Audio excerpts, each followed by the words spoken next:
Medieval Japan was in constant turmoil. Wealthy land barons waged bloody wars upon each other to gain more and more territory. As the time went on, these groups, through practical experience, became well-trained and equipped armies, which waged large-scale battles with thousands of troops on each side.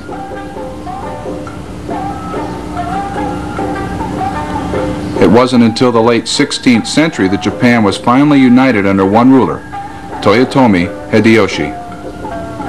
Hideyoshi had risen through the ranks from foot soldier to general by the age of 27, and ruler of Japan by the age of 59. Under his brief but potent rule, he disarmed the populace, established a rigid class system, and a strong ethical standard for samurai.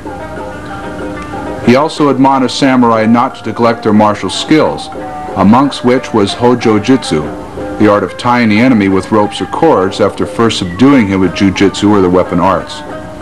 Trussing up an important enemy and transporting him back to the rear for interrogation or for ransom could well change the outcome of the battle.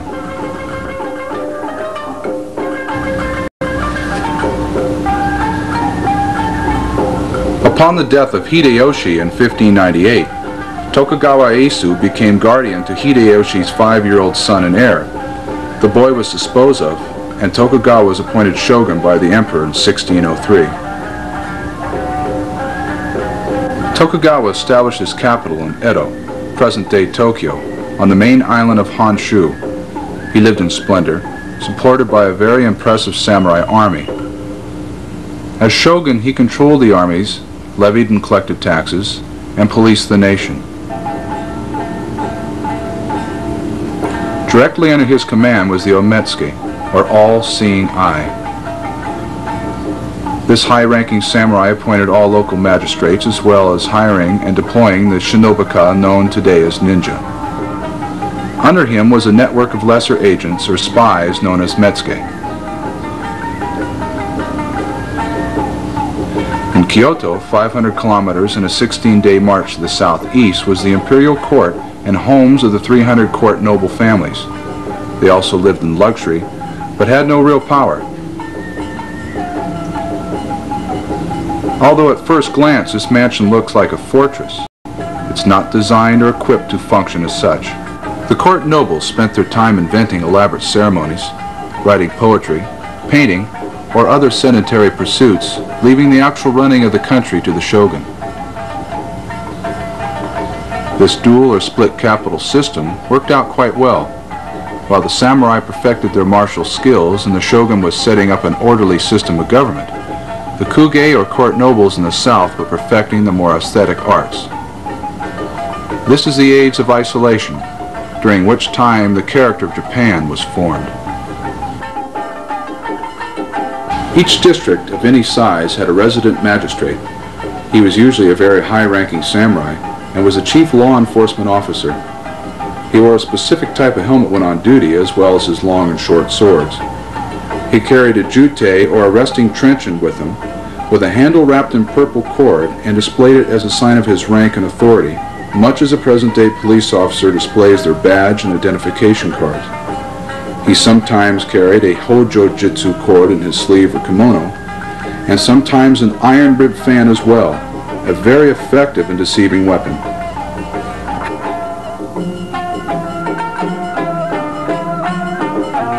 The magistrate had a retinue of samurai guards and police, sometimes several hundred. They carried 2 swords as their ranks demanded, and also were equipped with a jutei. But this cord was red, showing that they were of lower rank. If they were dispatched to arrest an armed samurai or other dangerous person, he usually tied his sleeves back with a cord called a tasuke to keep them from hindering his swordplay. Their Hojo Jutsu ropes were carried inside their kimono or in their sleeves.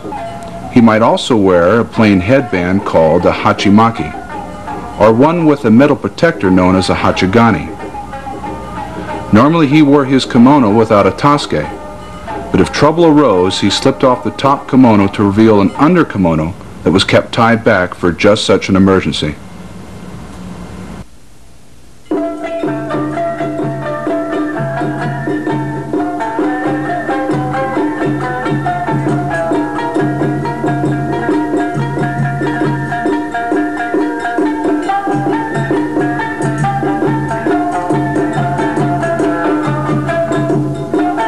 The bulk of the routine police work was carried out by commoners under the supervision of the samurai. They can be distinguished by their hairstyle, which was mandatory for the commoners. They carried no swords and wore trousers and leggings under the kimono, which was tucked in the back. The rope was carried on his side by tucking it under the obi or the sash. And he carried a red-handled jutei in place of a short sword. He might hide both the rope and the jutei inside his kimono if working undercover. These are authentic medieval police weapons of various designs. First is a solid iron bar in the shape of a closed fan. It was used as a training device to build up the wrists as well as the weapon. Next is a form of jutei, sometimes called a kabotowari, or helmet breaker. But the name should not be taken literally. It is used symbolically to imply that in the skilled hands it could defeat a warrior. Next, an ordinary jutei. It is not well designed for actual use. The hook is rather small, and the handle, more decorative than functional. Last is an authentic tessin or iron fan. They were carried by many samurai as weapons. This one has steel outside ribs with the bamboo ribs inside. The body of the fan is paper.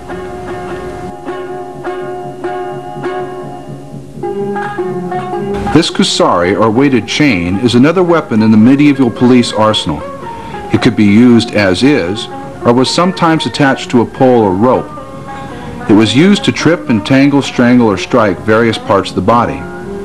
Non-samurai police could not arrest a samurai, nor could they carry swords. So the kusari and weapons such as this sari garami, or sleeve entangler with 9, 12, or 16-foot poles, were used. When authorized by samurai police to arrest armed suspects, the tip was thrust into the armpits or sleeve of the suspect's kimono and rotated to immobilize the arms, or it could be used to snag the hem of the kimono or hakama to pull him to the ground, so he could be subdued with Hojo Jutsu. Any attempt to grasp the pole by the suspect was discouraged by the spikes on the shaft.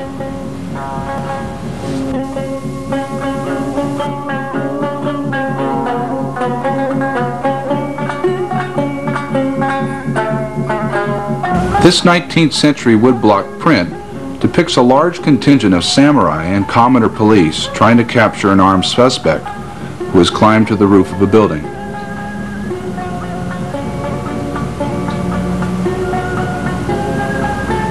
A variety of poled weapons, hooks, and tools can be seen, as well as many men carrying jute of various designs.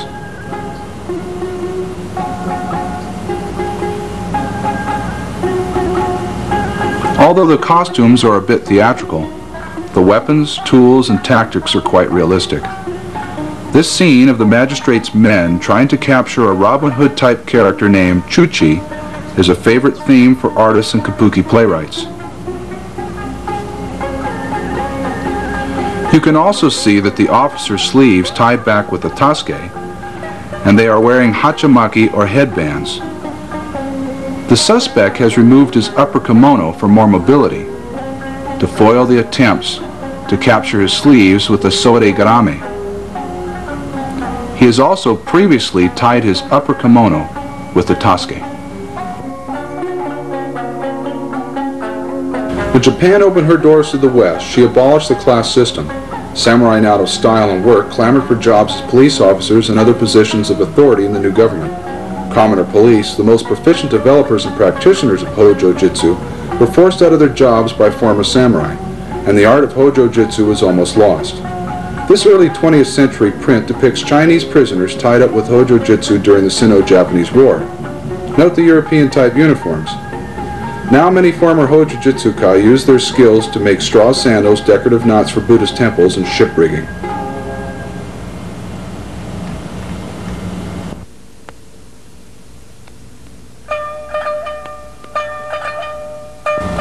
Tying cords was a way of life in old Japan.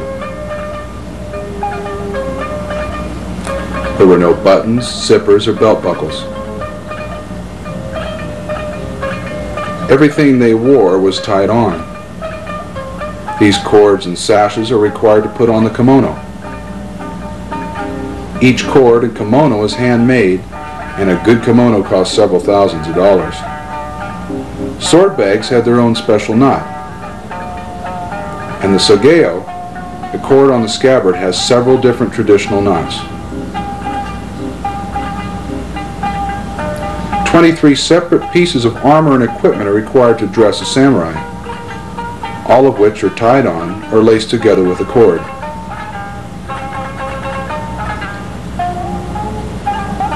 The helmet cord alone is 12 feet long, and they also carried extra bowstrings as well as their Hojo Jutsu cords to subdue the enemy.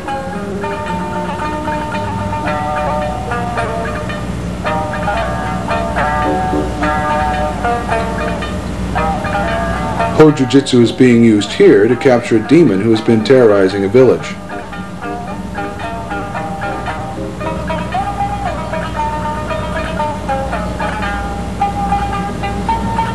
Here, the famous artist, Yoshitoshi, uses an authentic Hojo Jutsu technique in this 19th century print.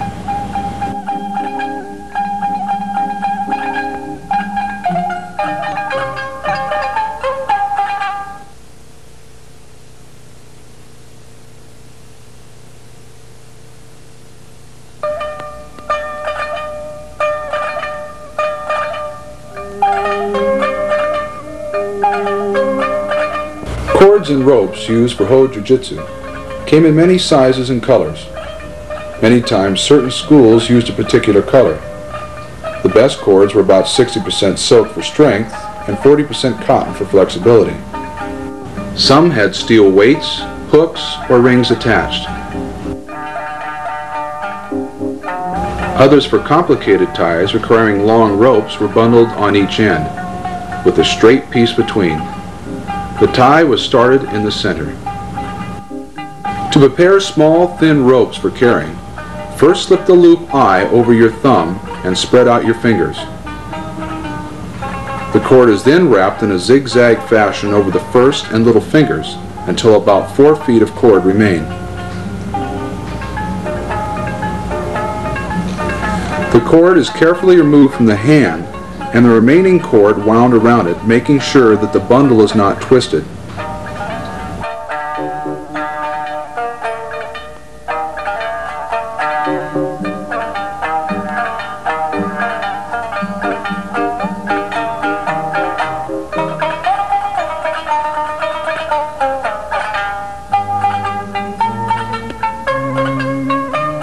When about 8 inches of cord is left, a finger is placed along the bundle and the cord wrapped around it once. The finger is removed, leaving a loop through which a bend in the cord is passed and the loop tightened.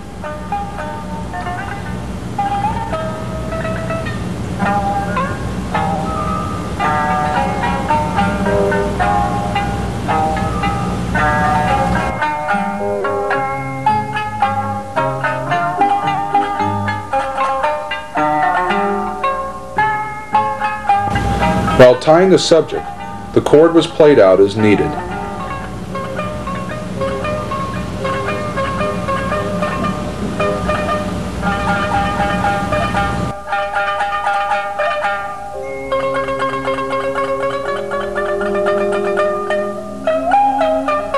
Let's take a closer look at the ring. Notice that the hand can be closed comfortably with the spikes inside or out.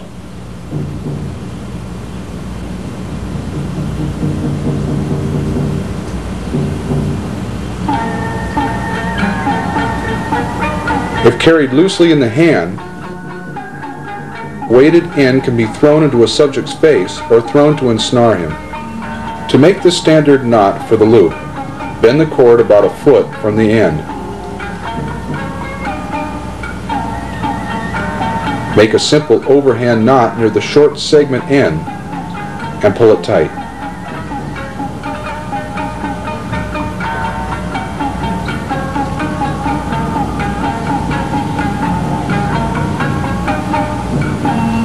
A second overhand knot is then tied between it and the end.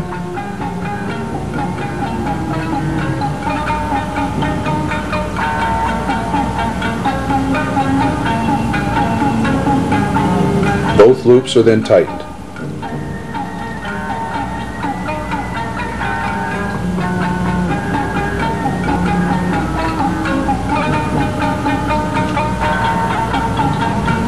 The excess short cord is then cut off to about 1/2 inch in length.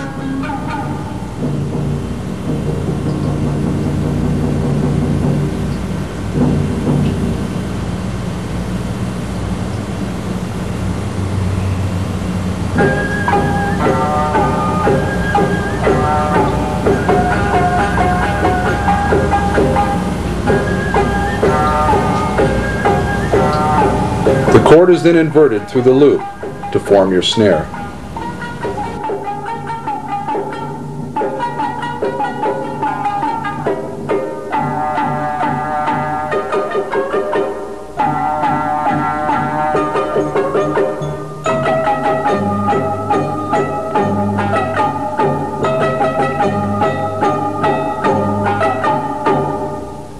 To prepare the standard size bundle for carrying, simply hold the line horizontally between your hands and work it back and forth, gathering the rope with the little fingers of each hand until you have about 6 feet of rope left over. Wind the remaining rope around the bundle, making sure that you periodically check to see that it's not twisted. You get more than halfway, turn the bundle around so you can get up to the other end without losing control of it. You have about a foot left over. Put your finger along the bundle, wrap the cord around it once. This forms a loop. Take your finger out, make a bend in the line, and push it up through the loop as you did with the small orange rope.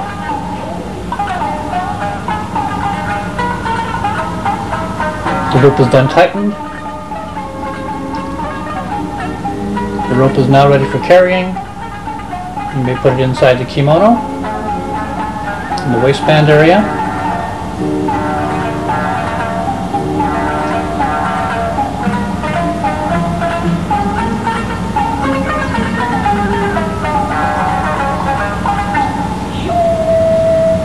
Or, if you think there's going to be an immediate need for it, you can take the bundle and place it inside the sleeve of the kimono.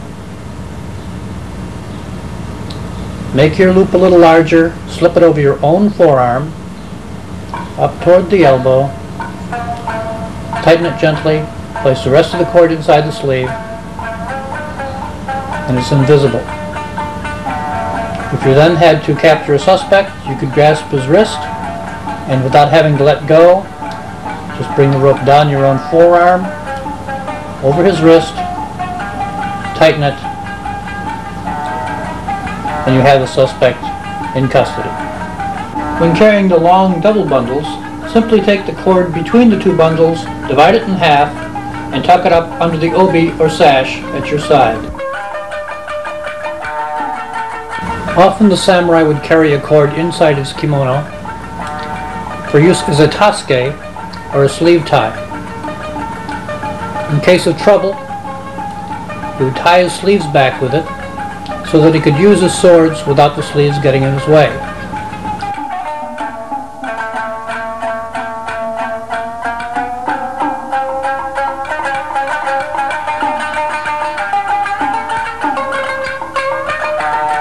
If he happened to have taken a person down and has to hold him under control with one arm, he could then use the tasuke to tie. Simply untie the tasuke at the shoulder, place your thumb in the other loop, and push straight down, removing the cord from your shoulder. Then you can perform a one-handed slip knot, put it over the opponent's arm, neck, or whatever, and slide it tight.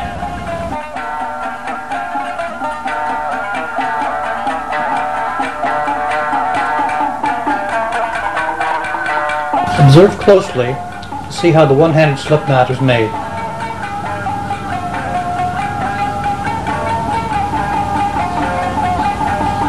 This is the method of making a handcuff, by just making two loops in the cords, passing one through the other.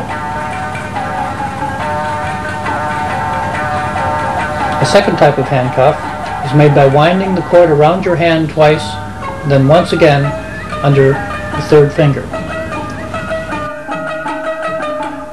Hold the loop on the right with your fingers, take the center loop and pass it to the left over the other.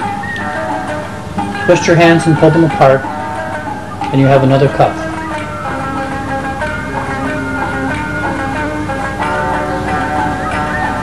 This time we're going to make a cuff by undoing the standard loop, making a bend in the center of the loop, and passing it through. We have another standard cuff.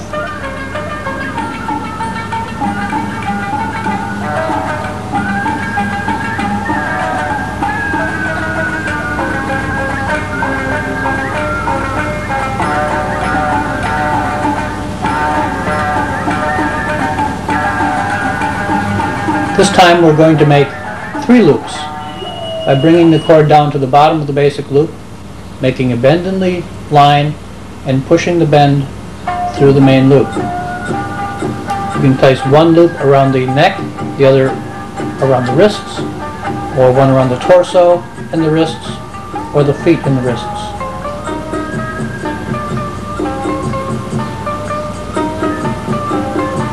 Next we make 4 loops. Separating the space between the two overhand knots, make a bend in the cord, pass it through the lower of the two sections. Pull it through until you have a pair of cuffs.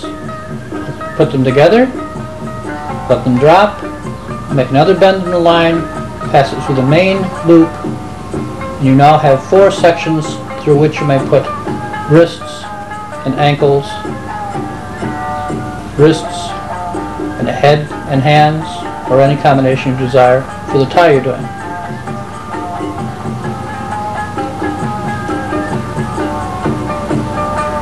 As an example, we'll tie the feet and the hands together. The bottom loops go over the ankles,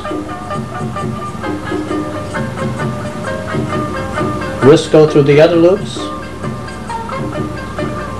and you tighten the loops sequentially.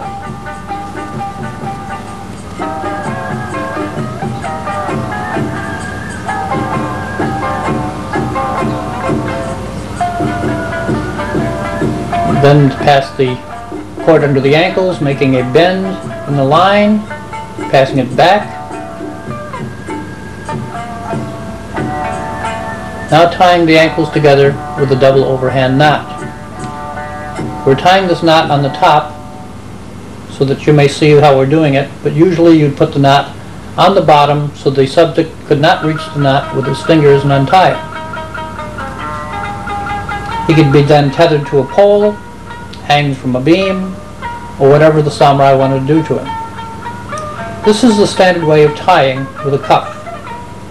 Wrists are through the loops. Now you bring the lines up, over, and down to make sure the wrists aren't pulled apart.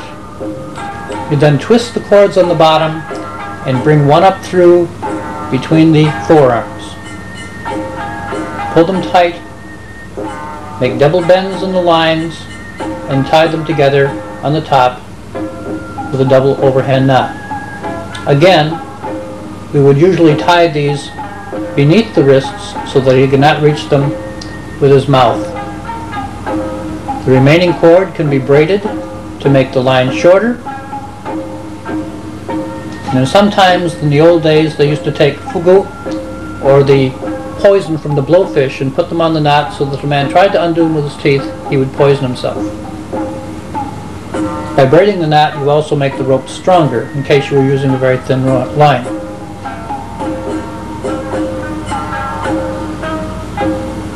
In this case, we are undoing the loop, straightening the cord out, testing to make sure that the knots are tight, and now we're going to show you how to put someone tight to a pole or a tree. Just redo your loop.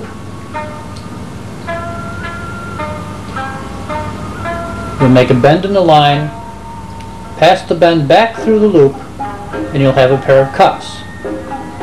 Many times they would notch or make a groove in the tree or the pole so that the rope around it wouldn't slide up or down.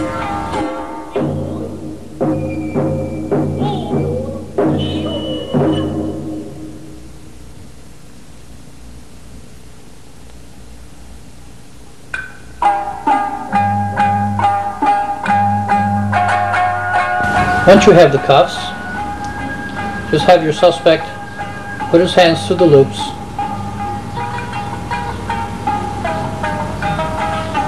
tighten each wrist